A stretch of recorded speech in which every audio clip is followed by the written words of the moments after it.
আসসালামু আলাইকুম ওয়া রাহমাতুল্লাহি ওয়া বারাকাতুহু। শাহে মদিনা দরবার শরীফের পক্ষ থেকে আজ আমি আপনাদের মাঝে আরেকটি নতুন খুব গুরুত্বপূর্ণ একটি বিষয় নিয়ে আলোচনা করার জন্য হাজির হয়েছি। সে বিষয়টি হলো, নারী হলো পুরুষের সাধনার সাথী, পুরুষ হলো নারীর সাধনার সাথী। সে বিষয় ইসলাম কি বলে এবং তরিকত কি বলে, শরীয়ত তরিকত হাকিকত মারিফত, সে ব্যাপারে কোনো দলিল আছে কিনা বা তরিকতে এরকম সিস্টেম বা কোনো নিয়ম আছে কিনা। সেই বিষয়টি বলার আগে যারা শাহে মদিনা দরবার শরীফ ইউটিউব চ্যানেলটি সাবস্ক্রাইব করেন না, আপনারা চ্যানেলটি একটু সাবস্ক্রাইব করে নেবেন। আসল নারী হলো পুরুষের সাধনার সাথী। নারী কি? কোরআনুল কারীমের ভিতরে আল্লাহ রাব্বুল আলামিন পুরুষের বেলায় বলছেন, আর রিজালু কাওয়ামুনা আলান নিসা। সূরা নিসার ভিতরে আল্লাহ তাআলা ঘোষণা করে বলছেন যে পুরুষ হলো নারীদের পরিচালক, পুরুষ মহিলাদেরকে পরিচালনা করবে, পুরুষ মহিলাদেরকে চালাবে, মহিলাদের পরিচালনা করবে। কোরআনের আদেশ, খুব সূক্ষ্মভাবে আপনারা চিন্তা করেন, পুরুষ মহিলাদেরকে পরিচালনা করবে, মহিলার পরিচালক হচ্ছে পুরুষ। তখন সাধনার সাথে হযরত রাবিয়া বসরি রহমাতুল্লাহ আলাইহি, তিনি আল্লাহর প্রদত্ত ওলি ছিলেন। তিনি নিজেকে পরিচালনা করার জন্য, নিজেকে চালানোর জন্য পৃথিবীতে বিবাহ সাথী বসেন নাই। শরীয়তের কথা বলছি, তরিকার জগতে তিনি হযরতে হাসান বসরি রহমাতুল্লাহ আলাইহি ওনার দরবারে গিয়েছেন, ওনার কাছে বায়াতে রাসূল গ্রহণ করে ওনার তালিম তাওয়াজ্জু ফায়েজ এবং ওনার কাছ থেকে নূর বক্ষণ করে, নূর আহার করে খোদার নূরের প্রাপ্তি হয়েছেন ওসিলার মাধ্যমে। যেন ওসিলা ছাড়া কোনো মানুষ সাধনা করতে পারে না। এতে নারী হলো পুরুষের সাধনার সাথী। এই জন্য হাসান বসরি রহমাতুল্লাহ আলাইহি এই পৃথিবীতে চেয়েছিলেন বিবাহ শাদী করার জন্য, তার উপযুক্ত পাত্রী খুঁজে পায় নাই।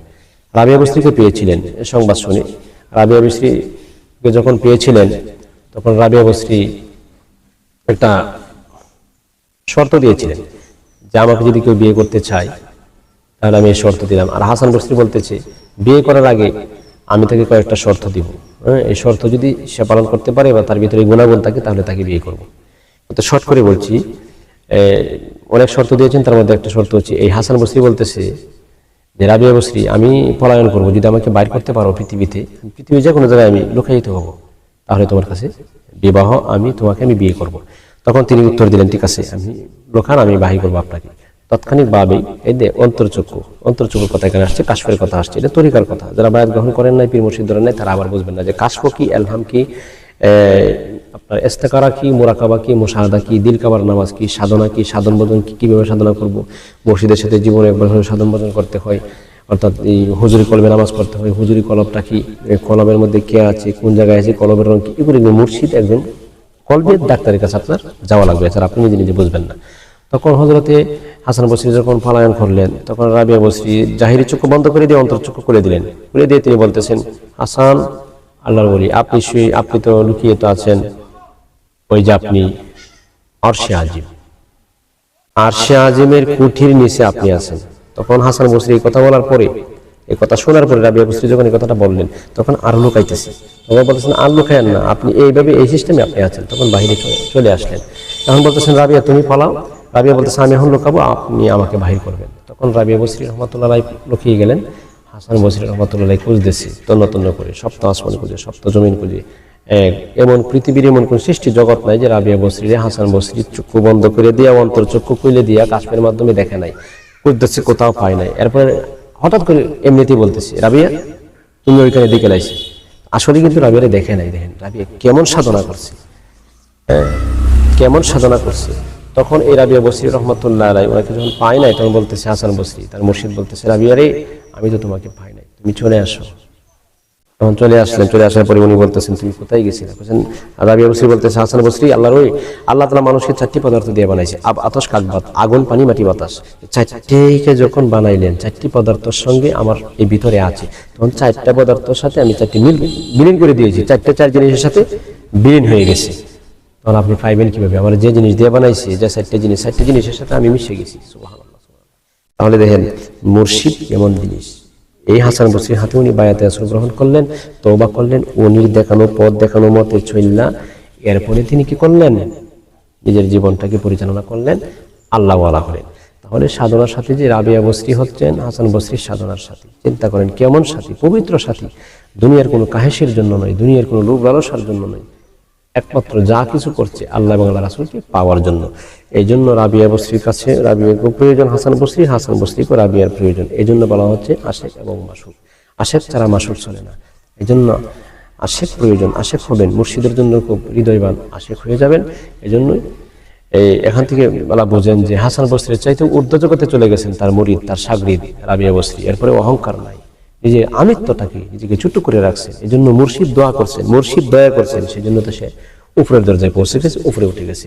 এখন তো বর্তমানের জমানায় কিছু জানুক আর না জানুক, মুর্শিদের সাথে আচার আচরণ ভালো করতে জানে না, অহংকার আমিত্ব ভিতরে ঢুকে পড়ে, অবশেষে কেটে পড়ে যায়। আগে মানুষের সম্মান দিত, আগে মানুষের ইজ্জত দিত, এখন তাকে আর কেউ জিগায় না, তার সুফি ভাই সুফি বোন কেউ চিনে না তাকে। কেন? মুর্শিদকে অবহেলার কারণে। এই জন্য আমরা মুর্শিদকে যে ভালোবাসি তাকে আমরা মাথার মধ্যে তাজ বানায় রাখবো, মুর্শিদকে যে চিনে না তাকে আমরা চিনব না। এটাই হলো মূল বিশ্বাস, এটাই হলো ভক্তের আশেকের মূল আকীদা এবং মূল প্রেম, মূল চিন্তা ভাবনা, মূল ধারণা।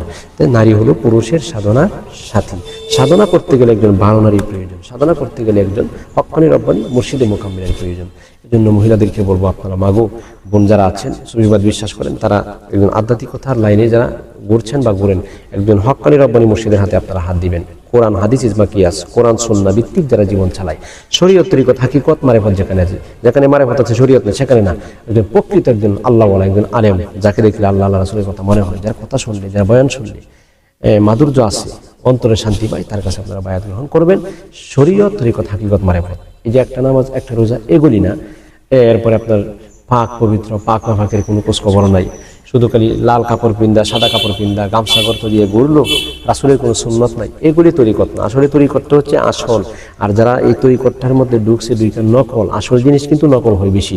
এটা আসল যারা নকল সাজায় অনেকে শরীয়ত বাদ দিয়ে মারিফতের নাম দিয়ে চলতেছে। আসলে কিন্তু শরীয়ত ছাড়া মারিফত কখনোই না, মারিফত গোপন জিনিস, মারিফত কখনোই প্রকাশ হয় না, প্রকাশ্যে করাও যায় না, প্রকাশ্যে বলাও যায় না। আশা করি বুঝতে পেরেছেন। এছাড়াও যাদের কোনো প্রয়োজন হয়, আপনারা আমার এই ইউটিউব চ্যানেলের মাধ্যমে স্ক্রিনে দেওয়া নাম্বার আছে, এই ভিডিওর মাধ্যমে আপনারা যোগাযোগ করবেন। এছাড়াও দরবার শরীফ, গাবতলী, বৌলাই, কিশোরগঞ্জ, বৌলাই গাবতলী কিশোরগঞ্জ, শাহে মদিনা দরবার শরীফ অবস্থিত, এক নামে পরিচিত গাবতলী, বৌলাই, কিশোরগঞ্জ, শাহে মদিনা দরবার শরীফ। এছাড়াও যদি প্রয়োজন হয় স্ক্রিনে দেওয়া নাম্বারে আপনারা যোগাযোগ করবেন। আশা করি আজকের আলোচনা থেকে আপনারা বুঝতে পারছেন যে নারী হলো পুরুষের সাধনার সাথী। সেজন্য পবিত্রতার সাথে, পবিত্র লোকের সাথে আপনারা সঙ্গ দিবেন, পবিত্রতার সাথে আপনারা সবসময় সংস্পর্শে থাকবেন। কুসঙ্গের সাথে সঙ্গ দিবেন না, সঙ্গের সাথে সৎলোকের সাথে আপনারা সঙ্গ দিবেন। সকলেই ভালো থাকুন, দীর্ঘ হায়াত সুস্বাস্থ্য কামনা করছি। আজকের মতো এখানে শেষ করলাম, অন্যতায় দেখা হবে ইনশাআল্লাহ। আসসালামু আলাইকুম ওয়া রাহমাতুল্লাহি ওয়া বারাকাতুহু ওয়া মাগফিরাহ।